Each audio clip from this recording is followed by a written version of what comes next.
आज हम लोग JNV entrance exam class 9th के साइंस के कुछ इम्पोर्टेंट क्वेश्चन देख लेते हैं जो एग्ज़ाम में बार बार पूछे गए हैं और कुछ एक्स्ट्रा क्वेश्चन भी हम लोग देखेंगे। यह आपका पहला क्वेश्चन है स्क्रीन पर। कह रहा मनुष्य में जीवाणु द्वारा होने वाला एक सामान्य रोग कौन सा है। देखिए ये एग्ज़ाम में 3 बार पूछा गया, 2006, 2011 और 2015 में। ये आपके लिए इम्पोर्टेंट क्वेश्चन बनता है। तो चलिए, कहता है कि मनुष्य में जीवाणु द्वारा होने वाला रोग है कौन है। पहला ऑप्शन में टाइफाइड, दूसरा में खसरा, तीसरा में मलेरिया और डी में चिकन पॉक्स। तो इसका ऑप्शन नंबर आंसर होगा ऑप्शन नंबर 1। क्या? टाइफाइड। कौन सा होगा? टाइफाइड। ऑप्शन नंबर टाइफाइड होगा ऑप्शन नंबर 1। अगला क्वेश्चन देखिए, ईस्ट का उपयोग किसके उत्पादन में किया जाता है। ऑप्शन नंबर ए चीनी, option number B alcohol, option number C hydrochloric अम्ल, ऑप्शन नंबर डी ऑक्सीजन। चलिए, इसका आंसर होगा option number B alcohol. Yeast का उपयोग अल्कोहल के उत्पादन में किया जाता है। चलिए अब अगला क्वेश्चन देखिए, निम्न में से कौन प्रतिजैविक है। प्रतिजैविक यानी कि प्रतिजैविक का इंग्लिश में नाम होता है एंटीबायोटिक। एंटीबायोटिक नाम सुने होंगे। कह रहे हैं कि निम्न में से कौन प्रतिजैविक है। देखिए 2 बार पूछा गया, 2003 और 2006 में।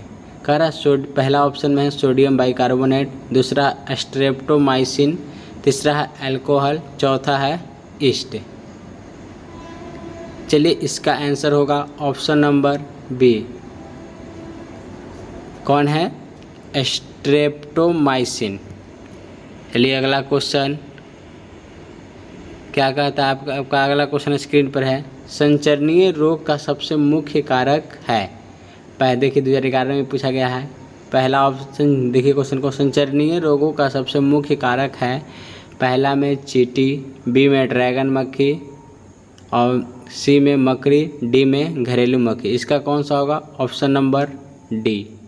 यानी कि संचरणीय रोग का सबसे मुख्य कारक कौन सा है? घरेलू मक्खी।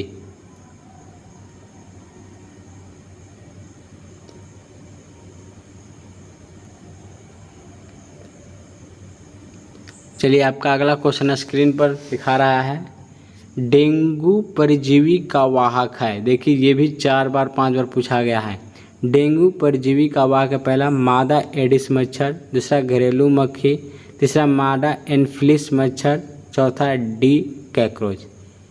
तो इसका आंसर होगा आपका मादा एडिस मच्छर, ऑप्शन नंबर ए। मादा एडिस मच्छर, ऑप्शन नंबर ए। चलिए अगला क्वेश्चन क्या करा है, मनुष्य में वायरस द्वारा होने वाला एक समान रोग कौन सा है। पहला है टाइफाइड, दूसरा है पोलियो, तीसरा है मलेरिया, चौथा है क्षय रोग। इसका होगा answer option number B, polio. अगला, मलेरिया रोग किस जीव के काटने से होता है। देखिए 2003, 2004, 2007 यानी 5 बार पूछा गया है। ये क्वेश्चन इम्पोर्टेंट है। देखिएगा, मलेरिया रोग किस जीव के काटने से होता है। पहला में मकड़ी, दूसरा में मच्छर, तीसरा में मधुमक्खी, चौथा में घरेलू मक्खी।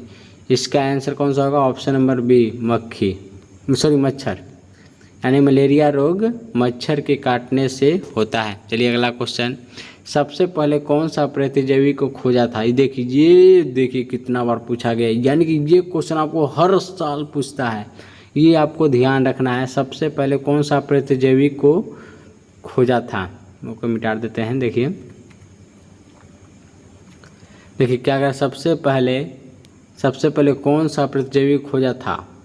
पहला है पेनिसिलिन, दूसरा एस्ट्रोपोटामाइसिन, तीसरा है टेट्रासाइक्लिन, चौथा है इनमें से कोई नहीं। इसका ऑप्शन नंबर ए होगा पेनिसिलिन। चलिए अब आगे देखते हैं नेक्स्ट क्वेश्चन क्या कहता है। देखिए, सर्वप्रथम चेचक के टीके की खोज किसने किया था। ये भी क्वेश्चन इंपॉर्टेंट है आपके लिए, ध्यान रखिएगा। सर्वप्रथम चेचक के टीके की खोज किसने की थी। पहला है लुई पास्चर, बी में एडवर्ड जेनर, सी में एलेक्जेंडर फ्लेमिंग, डी में रॉबर्ट हुक। इसका आंसर होगा option number B Edward Jenner.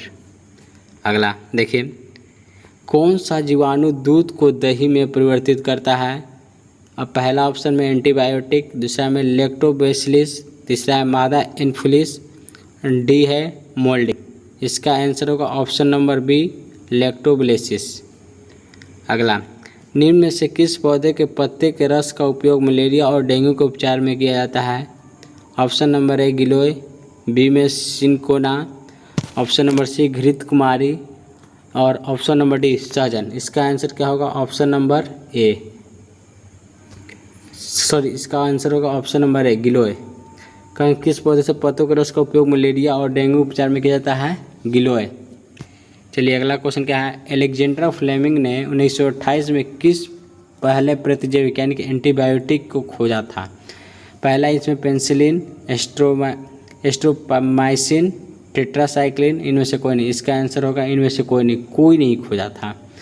ये क्वेश्चन पूछा था और 2015 में इसमें ऑप्शन था कुछ और, लेकिन 2018 में ऑप्शन नहीं था, हम 2018 वाला इसमें लिख दिए थे। इसमें होगा ऑप्शन नंबर डी। चलिए आपका अगला क्वेश्चन स्क्रीन पर है, क्या कहता है, पैकेट थैलियों में आने वाला दूध को खराब होने से बचाने के लिए किया जाता है। पहला किण्वन पाश्चरीकरण, दूसरा है भंडारण, तीसरा है नाइट्रोजन, चौथा है स्थिरीकरण। इसका आंसर होगा ऑप्शन नंबर बी भंडारण।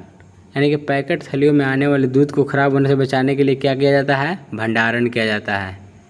अगला नाइट्रोजन, अगला देखिए क्या कर रहा है, नाइट्रोजन का वायुमंडल से मिट्टी, पौधे तथा जंतु में परिवहन की संपूर्ण प्रक्रिया को क्या कहते हैं?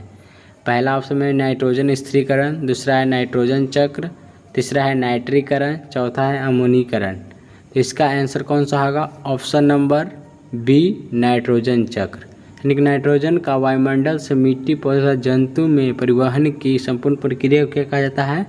उसे नाइट्रोजन चक्र कहा जाता है। अगला क्वेश्चन देखिए, दूध को दही में परिवर्तित करने वाला सूक्ष्म जीव कौन सा है? पहला है बैसिलस एंथीसिस, दूसरा है राइजोबियम, तीसरा है लैक्टोबैसिलस, चौथा माइक्रोबैक्टीरिया ट्यूबरकुलोसिस।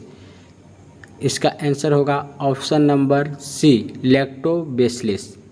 दूध में दही में परिवर्तित करने वाला सूक्ष्म कौन सा है? लैक्टोबैसिलस। अगला, सूक्ष्म जीव कहाँ पाए जाते हैं? ऑप्शन नंबर ए जल, ऑप्शन नंबर बी वायु, ऑप्शन नंबर सी मिट्टी और डी इनमें सभी। यानी कि सूक्ष्म जीव कहाँ पाए जाते हैं? सभी में पाए जाते हैं। चलिए अब अगले क्वेश्चन देखते हैं,